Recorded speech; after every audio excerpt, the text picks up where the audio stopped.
কি বলছো?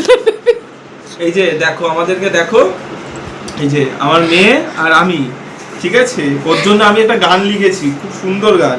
মামা তোমার গানটা আমি শোনাবো মা? না প্লিজ না, ও গানটা পাগল হয়ে শোনাই, চলে যাবে গানটা রাস্তায়। শোনাই, গানটা সবাইকে শোনাবো আমি, সবাইকে। উঠে আসো, আমি শোনাচ্ছি।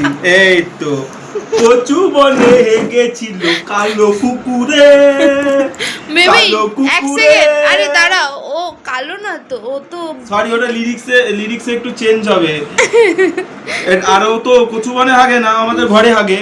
পটিতে গিয়ে পটি করে ভাই। হ্যাঁ, তাহলে মাম্মাম বাথরুমে গেছিল ট্রায়াঙ্গেল বিগেলে। কি করছে বাবা, তোমাকে নিয়ে মজা করছে সবাই? হ্যাঁ হ্যাঁ করছে। ওকে নিয়ে আমরা সবাই মজা করি মাঝে না মাঝে। না না না না, এরকম সুন্দর সুন্দর ওকে নিয়ে আমরা মজা করি। না।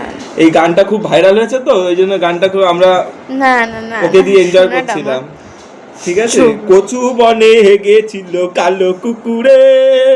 দেখো তোমাদের একটা জিনিস দেখাই, এই যে, এই যে এটা আমার বিগেল, ঠিক আছে? মামা বসো, নো সিট, সিট মামা সিট। এই দেখো, গেঞ্জি করবেন 1 মিনিটে। এ দেখো, আরে একটা জিনিস দেখাবো।